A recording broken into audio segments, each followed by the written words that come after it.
오늘 이 저녁 시간 함께 읽을 하나님의 말씀 로마서 12장 1절에서 2절까지의 말씀입니다. 로마서 12장 1절에서 2절까지의 말씀 2절밖에 되지 않아서 모두 다 한 목소리로 말씀 읽도록 하겠습니다. 로마서 12장 1절 말씀부터 다 같이 읽도록 하겠습니다. 그러므로 형제들아, 내가 하나님의 모든 자비하심으로 너희를 권하노니 너희 몸을 하나님이 기뻐하시는 거룩한 산 제물로 드리라. 이는 너희가 드릴 영적 예배니라. 너희는 이 세대를 본받지 말고 오직 마음을 새롭게 함으로 변화를 받아 하나님의 선하시고 기뻐하시고 온전하신 뜻이 무엇인지를 분별하도록 하라. 아멘. 오늘 이 시간 우리는 그리스도인의 방향성이라는 제목을 갖고 오늘 우리가 읽은 하나님의 말씀 함께 나누는 시간 갖도록 하겠습니다. 우리를 변화시키고 우리를 완전하게 하는 하나님의 의에 대해 가르쳐주는 로마서 12장의 말씀을 갖고 함께 나누는 시간 갖고 있습니다. 오늘 본문 말씀 가운데에서 우리는 우리가 그리스도인으로서 어떻게 이 땅 위에서 살아가야 하는지에 대해 배울 수 있게 될 것입니다. 그렇다면 그리스도인이 갖추어야 할 삶의 모습은 무엇인지, 하나님이 우리에게 원하시는 삶의 방향성이 무엇인지 오늘 본문 말씀 한 절 한 절 찾아보며 함께 알아보는 시간 갖도록 하겠습니다. 먼저 본문 1절 말씀에서 성경이 이렇게 기록합니다. 그러므로 형제들아, 내가 하나님의 모든 자비하심으로 너희를 권하노니 너희 몸을 하나님이 기뻐하시는 거룩한 산 제물로 드리라. 이는 너희가 드릴 영적 예배니라. 1절 말씀에서 바울은요, 모든 그리스도인을 향해 한 가지의 권유의 말씀을 남기고 있습니다.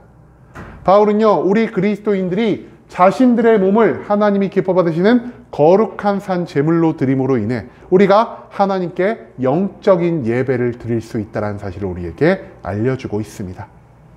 그렇다면 우리의 몸은 과연 무엇이고 어떻게 하면 이 몸을 하나님이 원하시는 거룩한 산 제물로 올려드릴 수 있는 것일까요? 여기서 등장하는 우리의 몸은요, 크게 두 가지의 의미를 가지고 있습니다. 첫 번째, 죄의 본성을 가지고 있는 인간의 몸이요. 두 번째는 우리의 삶 그 자체라 할 수 있다는 것이죠. 그렇다면 죄의 본성을 가진 인간의 몸은 과연 우리가 무엇이라 이해해야만 하는 것일까요? 우리의 몸을 거룩한 산 제물로 드리라는 것은요, 우리가 가진 모든 죄악을 예수 그리스도께 맡겨 드림으로써 죄의 사함을 받으라는 바울의 권유 말씀이라 할 수 있겠습니다. 여러분, 우리들은요, 내가 가진 힘과 능력으로, 세상의 도움으로, 다른 사람의 도움을 통해서 내 안에 자리 잡은 이 죄악들을 온전히 해결할 수가 없습니다. 오직 우리를 위해서 십자가 보혈의 피를 흘리신 예수 그리스도만이 하나님의 권한을 받아 우리의 모든 죄를 사하여 주실 수 있다는 것이죠. 죄를 지은 인간은 죽을 수밖에 없지만 우리의 죽음을 대신해 예수 그리스도께서 십자가 위에서 대신 죽임을 당하심으로 인해 이제 우리는 그리스도를 믿는 믿음으로 죄와 사망의 굴레에서 완전히 해방될 수 있음을 바울은 우리의 몸을 거룩한 산 제사를 드리라는 표현을 통해 나타내고 있다는 것입니다. 즉, 우리는 예수 그리스도를 믿고 그리스도의 보혈의 피를 의지함으로 인해 우리 가운데 있는 모든 죄를 온전히 씻음으로 하나님과 함께하며 하나님과 동행할 수 있는 그리스도인의 자격을 얻을 수 있게 되었다는 사실, 그것을 우리가 이 1절의 전반부의 말씀을 통해 찾아볼 수 있게 된다는 것이죠. 또한 바울이 말한 우리의 몸은 자신의 존재 그 자체를 의미하는 것이라고도 할 수 있겠습니다. 그렇기 때문에 우리가 우리의 몸을 거룩한 산 제물로 드리라는 것은 우리 자신의 삶 그 자체를 하나님께 온전히 내어드리라는 의미로 해석을 할 수가 있다는 것이죠. 여러분, 우리는 내 삶의 주인을 나로 삼아서 나의 만족과 유익을 위해서, 그리고 나의 목표만을 위해서 이 땅 가운데 살아갈 때가 너무나 많습니다. 하지만 그리스도인으로서 살아간다는 것은 나의 만족과 나의 유익 대신 하나님의 영광을 위해 살아가는 것이요, 나의 목표 대신 하나님의 사명을 바라며 살아가는 것이라는 사실을 우리는 수없이 많은 성경의 말씀 가운데에서 배울 수 있게 된다는 것이죠. 그리고 내가 나의 삶을 살아가는 게 아닌 하나님이 나의 삶을 온전히 주관하시기 위해서는 하나님이 우리에게 선물로 주신 나의 자유의지를 내 마음대로, 내 뜻대로 사용하는 것이 아닌 다시 이 모든 걸 하나님께 바쳐드리는 삶을 살아갈 때 그제야 하나님은 나의 삶을 온전히 주관하심으로 나를 통해 이 땅 가운데 하나님의 놀라운 일을 성취해 가실 수 있다는 사실을 우리가 또한 기억해야만 할 것입니다. 내 삶의 모든 주권을 하나님께 맡겨드리고 하나님의 이끄심에 따라 이 땅을 작은 천국으로 변화시키는 삶을 살아가는 것이 우리의 몸을 거룩한 산 제물로 드리는 것임을 바울은 또한 우리에게 가르쳐주고 있다는 것이죠. 우리의 온전한 영적 예배는요, 우리의 몸을 거룩한 산 제물로 드릴 때에야만 완성될 수 있는 것입니다.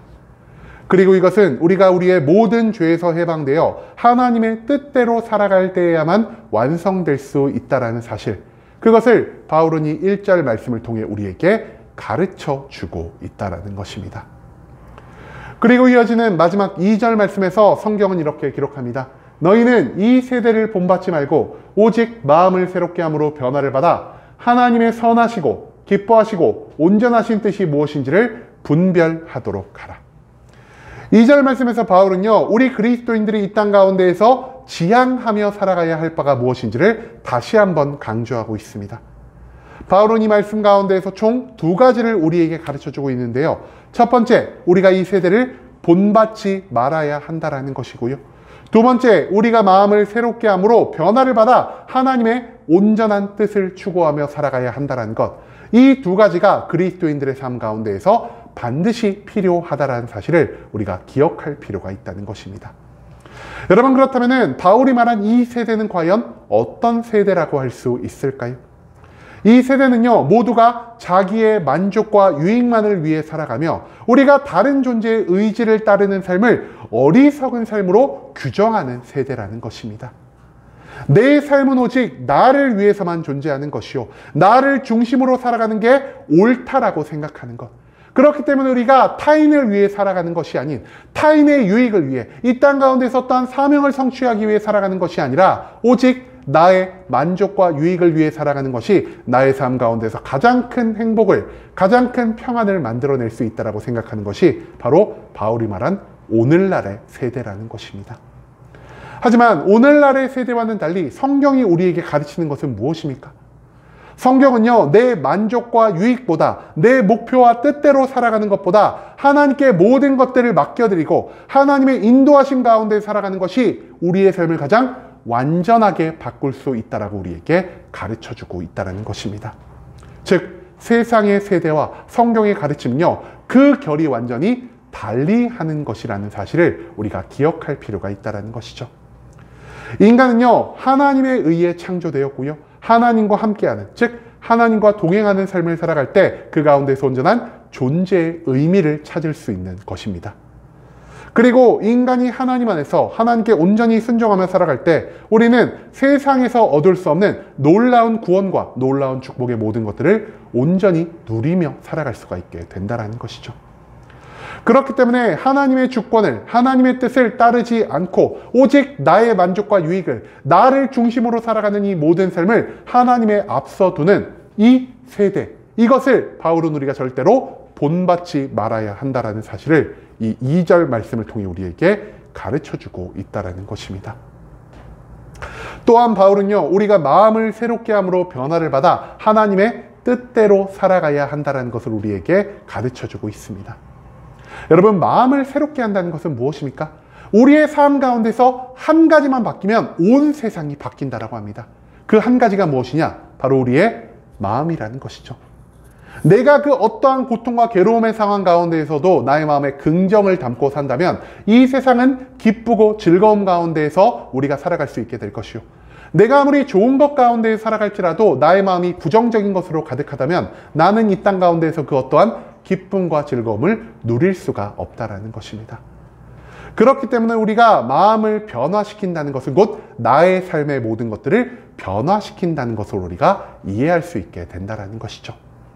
하지만 인간이 아무리 뛰어난 능력을 가지고 있어도, 인간이 아무리 열심히 노력한다 할지라도 우리는 나의 마음 하나를 스스로 변화시켜 나아갈 수가 없는 존재라는 사실을 우리가 또한 잊지 말아야 할 것입니다. 그렇기 때문에 우리가 나의 마음을 바꾸기 위해 해야 하는 건 무엇입니까? 예수 그리스도를 믿음으로 성령의 충만을 받아 내가 이 땅 가운데에서 거듭난 삶을 살아갈 때야말로 우리는 나의 마음에 있는 모든 것들을 하나님의 뜻과 하나님의 능력과 하나님의 성품에 따라 온전히 변화시킬 수 있게 된다는 것이죠. 성령의 충만한 가운데 나타나는 우리의 삶의 거듭남을 통해 우리는 이 땅 가운데에서 하나님의 온전한 사명을 감당할 수 있을 것이요, 하나님의 사명 성취를 통해 하나님의 영광, 하나님의 기쁨 가운데 참여할 수 있는 자격을 얻을 수 있게 된다는 것입니다. 그리고 하나님의 영광과 기쁨은요, 이 땅에서 내가 얻을 수 있는 모든 좋은 것들을 합한 것보다 훨씬 더 좋은 것이요, 훨씬 더 큰 것이라는 사실을 우리는 성경 속 수많은 말씀을 통해서 배울 수 있게 된다는 것이죠. 그렇기 때문에 성령의 충만한 가운데 거듭남을 얻는 삶이야말로 우리에게 있어서 가장 완전한 삶이요, 우리에게 있어서 참된 행복과 평강을 줄 수가 있다는 사실을 바울은 이 2절 말씀을 통해 우리에게 다시 한번 강조하고 있다는 것입니다. 세상의 모든 세대를 쫓아 내가 나의 삶의 주인이 되어 나의 만족과 나의 유익을 추구하는 것이 아닌 오직 예수 그리스도를 믿고 성령의 충만을 받아 하나님의 사명을, 하나님의 영광을 위해 살아갈 때야말로 그제야 우리는 이 땅 가운데에서 완성된 삶을 살아갈 수 있을 것이요, 우리는 이 땅 가운데에서 세상이 줄 수 없는 모든 좋은 것들을 온전히 누리며 살아갈 수 있게 된다는 사실을 바울은 오늘 본문의 전체적인 내용을 통해 우리에게 가르쳐 주고 있다는 것입니다. 여러분, 우리는요, 그리스도인을 무엇으로 생각하고 있습니까? 우리는 그리스도인을 단순히 일주일에 한 번 교회를 나와 예배를 드리고 그 예배 가운데에서 헌금하고 봉사만 한다면 내가 바라는 모든 축복들을 하나님이 나에게 주시는 것, 그러한 삶의 모습을 우리가 그리스도인의 삶의 모습으로 생각하고 있다는 것입니다. 또한 하나님이 나에게 주시는 축복도요, 하나님이 원하시는 축복, 하나님이 나의 삶 가운데에서 사명 성취를 위해 부어주시는 그러한 것들로 축복을 받아들이는 것이 아닌 내가 원하고 바라는 모든 것들, 즉 나의 소원을 성취하고 나의 문제를 해결하고 나의 건강을 회복하는 것만을 하나님이 주시는 축복으로 인정하는 모습을 우리가 보이며 살아갈 때가 너무나 많다라는 것입니다. 그렇기 때문에 우리는요, 내가 원하고 필요한 것이 있을 때마다 하나님을 나의 도구처럼 사용할 수 있는 그러한 삶의 모습을 곧 그리스도인들의 삶의 모습이라 착각하고 살아가며 있다라는 것입니다. 하지만 오늘 말씀 가운데서 나온 그리스도인의 삶은 정확히 무엇이라 할 수 있겠습니까? 하나님을 나의 도구로서 사용하는 것이 아닌 오히려 내가 하나님 안에서 성령의 충만함으로 변화되어 하나님의 뜻대로 살아가는, 즉 내가 오히려 하나님의 도구로서 살아갈 때 우리는 그리스도인의 최고의 행복과 최고의 평강을 누릴 수 있게 된다는 사실을 바울은 우리에게 알려주고 있다는 것입니다. 세상 속에서, 사람 속에서, 나의 목표 속에서는 온전한 행복이 발생할 수 없으며 태초에 창조받은 그대로 하나님과 동행하며 하나님이 주시는 모든 것 가운데에서 살아갈 때 우리는 이 땅 가운데서 하나님께 영광을 돌릴 수 있을 뿐 아니라 하나님이 우리에게 주시는 모든 구원을, 모든 축복을 온전히 누리며 살아갈 수 있게 된다는 사실을 우리가 절대로 잊지 말아야 한다는 것입니다. 여러분, 이제는 내가 원하는 삶의 모습과 참된 그리스도인들의 삶의 모습의 이 차이점이 무엇인지를 우리가 다시 한번 생각해 볼 수 있기를 소망합니다. 나는 하나님을 나의 도구로 사용하기 위해 그리스도 안에서 살아가는 게 아닌 하나님의 뜻을 이 땅 위에 온전히 성취하고 그분이 우리에게 부어주시는 모든 좋은 것을 누리기 위해서 하나님께 온전히 매여 살아가야 하는 존재라는 사실을 오늘 본문 말씀을 통해 우리가 배울 수 있게 된다는 것이죠.